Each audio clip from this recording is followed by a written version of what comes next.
इस वक्त की बड़ी खबर निकल कर के सामने आ रही है कि पूर्व प्रदेश अध्यक्ष और पूर्व सांसद कांग्रेस पार्टी में शामिल हो सकते हैं।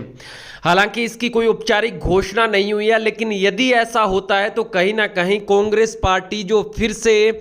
कमजोर हो रही है या मजबूत हो रही है, यह तो कांग्रेस पार्टी के नेता जाने। लेकिन कहीं ना कहीं 36 का आंकड़ा रहने वाले दो नेता एक बार फिर से यदि एक ही मंच पर एक पार्टी में आ जाएंगे तो निराशा होगी या हताशा होगी या जोश बढ़ेगा, यह तो उनके आने के बाद पता लगेगा। लेकिन भूपेंद्र सिंह हुड्डा की मुश्किलें जरूर बढ़ जाएगी। फिलहाल हरियाणा कांग्रेस में एक ही नाम गूंज रहा है, भूपेंद्र सिंह हुड्डा,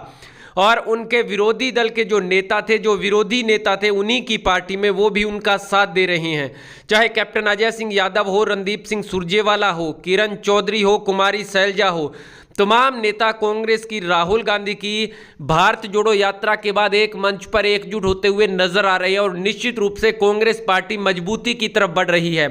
लेकिन कांग्रेस पार्टी को और ज्यादा मजबूत करने के लिए कांग्रेस पार्टी के हाईकमान ने कांग्रेस पार्टी के हरियाणा के पूर्व प्रदेश अध्यक्ष और पूर्व सांसद और वर्तमान में आम आदमी पार्टी के नेता डॉक्टर अशोक तंवर से संपर्क साधा है। हालांकि अशोक तंवर ने कुछ दिन पहले भी इस बात का जिक्र किया था कि अब भी जब पत्रकार ने सवाल किया कि क्या कांग्रेस पार्टी के फोन आते हैं, क्या कांग्रेस पार्टी के नेता आपको वापस बुलावा देते हैं घर वापसी का, तो अशोक तंवर ने स्पष्ट कहा था कि अब भी मेरे पास फोन आते हैं। लेकिन कहीं ना कहीं कांग्रेस पार्टी की वो राजनीति नहीं रही जो कभी हुआ करती थी, चाहे डॉक्टर मनमोहन सिंह के राज में थी या उससे पहले थी। लेकिन अब जो कांग्रेस पार्टी है उस पर कब्जा हो गया है कुछ लोगों का, बाप बेटे का। उन्होंने स्पष्ट नाम भूपेंद्र सिंह हुड्डा और दीपेंद्र हुड्डा का लिया था। लेकिन अब जो खबरें निकल करके सामने आ रही है कि डॉक्टर अशोक तंवर से एक बार फिर से संपर्क साधा गया है और निश्चित रूप से कहीं ना कहीं राजनीतिक समीकरणों के मिजाज को भांपने के बाद अशोक तंवर यदि कांग्रेस हाईकमान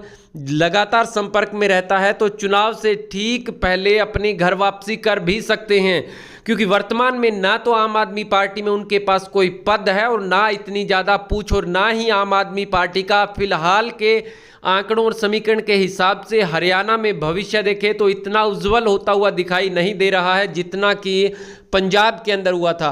और यदि कांग्रेस पार्टी धीरे धीरे कहीं ना कहीं महागठबंधन बना करके या अकेले हरियाणा में सत्ता की तरफ बढ़ रही है तो और अशोक तंवर के साथ संपर्क साधा जाता है तो निश्चित रूप से डॉक्टर साहब जो अशोक तंवर है पुराने कांग्रेस पार्टी के नेता रहे हैं,